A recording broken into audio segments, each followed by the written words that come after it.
కొన్ని సంవత్సరాల నుంచి కాంగ్రెస్ పార్టీ జెండా మోస్తున్న మీరు, కొన్ని సంవత్సరాల నుంచి కాంగ్రెస్ పార్టీకి పనిచేస్తున్న మీరు, మీ ద్వారా ప్రజలకు సంక్షేమ పథకాలు పంచాలే తప్ప ఎవరో జిఎంకే ట్రస్ట్ వాళ్ళు పంచడం మీకు మంచిగా అనిపిస్తుందా? ఒకసారి మీరు కాంగ్రెస్ నాయకులు ఆలోచన చేసుకున్నారు.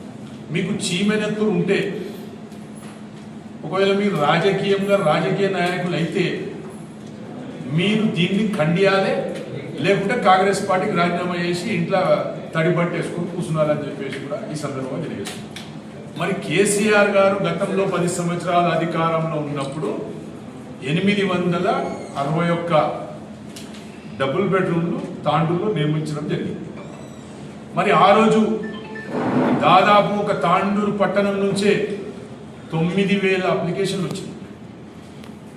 9,000 అప్లికేషన్లు వస్తే అవి సరిపోవు, ప్రజల మధ్యలో ఇబ్బంది అవుతుందనే ఉద్దేశంతో దానికి పెండింగ్ పెట్టిన సంగతి మీ అందరూ కూడా తెలుసు.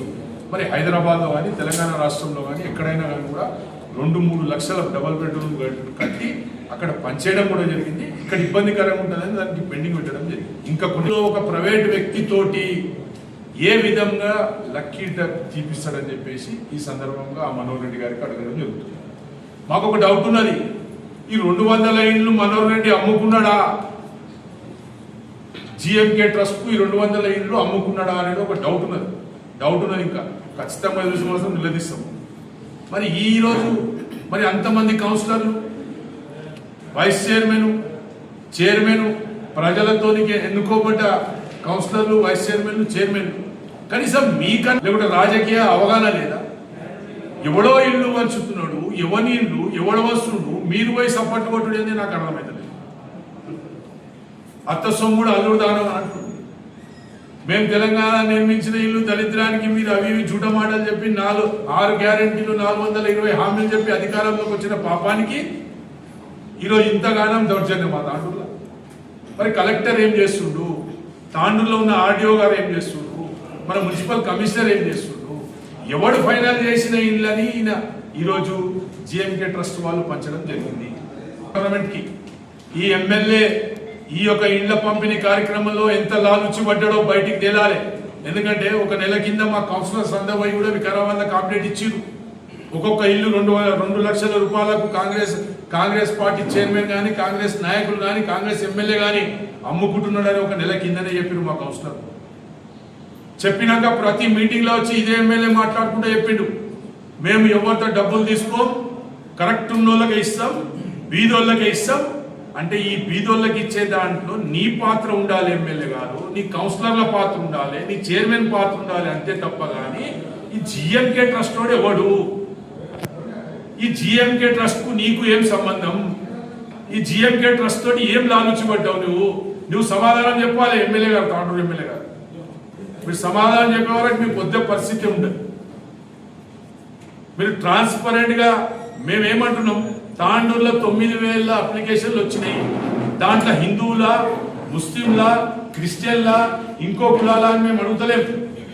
మీరు అసలైన అరువులకు మీరు ఆ ఇండ్లు ఇవ్వాలని చెప్పేసి మేము టీఆర్ఎస్ పార్టీ డిమాండ్ చేస్తుంది. కానీ మీరేం చేసింది? మంచి సోదరభావంతో ఉండే తాండూరులో మీరు ఏదో చిచ్చు పెట్టిండ్రు, ముస్లింలకు ఇల్లు ఇస్తున్నారు, హిందువులకు ఇస్తలేరని ఒక పెద్ద గొడవ అవుతుంది తాండూరులో. దీనికి బాధ్యత ఎమ్మెల్యే గారు వహించాలి. రేపేమన్నా ఇబ్బంది కలిగితే ఎమ్మెల్యే గారు బాధ్యత వహించాలి. ఎమ్మెల్యే గారు క్షమాపణ చెప్పవలసిందే ఒకవేళ తాండూరులో జరగని సంఘటన జరిగితే మాత్రం. మరి ఇవన్నీ కూడా దృష్టిలో పెట్టుకొని మరి జిల్లా పార్టీ అధ్యక్షులకి మేము ఇమ్మీడియట్గా ఇన్ఫర్మేషన్ ఇవ్వగానే ఆయన తొందరగా వచ్చి, ఎందుకంటే ఇది ఈరోజు తాండూరులో జరుగుతుంది, రేపు వికారాబాద్లో జరుగుతుంది, ఎల్లుండి పరిగిలో జరుగుతుంది, మరి ఆవుల కొడుంగల్లో సీఎం కాన్స్టిట్యూన్సీలో కూడా జరిగితే కూడా ఆశ్చర్యపోయేది లేదు. అధికారులు ఒత్తాసు పలుకుతున్నారు ఈ నాయకులకు. మరొకసారి ఈ ప్రెస్ ద్వారా ఒకటే, ఎమ్మెల్యే గారు ఎంత లాలుచి పడ్డారు ఒకటి చెప్పాలి, ఇంకోటేమో కాంగ్రెస్ లీడర్లు నీళ్ళు లేని బాయి దుంకులు సావాలి, లేకుంటే రాజీనామా చేసి టీఆర్ఎస్ పార్టీలో కాబట్టి గౌరవం ఉంటుంది. మీరంతా పాతోళ్ళు మావలేనే, టీఆర్ఎస్ వాళ్ళంతా స్టేజ్ మీద వాళ్ళందరూ మావలే, మొన్న పోయి లేకుంటే మా పార్టీలో రావాలని చెప్పి డిమాండ్ చేస్తూ ఈ ఎవరైతే ఈ ఇల్లు పంపిణీ కార్యక్రమం చేసిందో ఆ దానికి సంబంధించిన అధికారులు కానీ జిల్లా కలెక్టర్ కానీ వీళ్ళందరిపై కూడా మేము ఫిర్యాదు చేస్తాం. మా పార్టీ తరఫున ఖచ్చితంగా క్రిమినల్ చర్యలు తీసుకునే విధంగా మేము కూడా ఫిర్యాదు చేస్తాము. ఇలాంటి రెచ్చగొట్టేవి ఛానల్ ని సబ్స్క్రైబ్ చేయండి.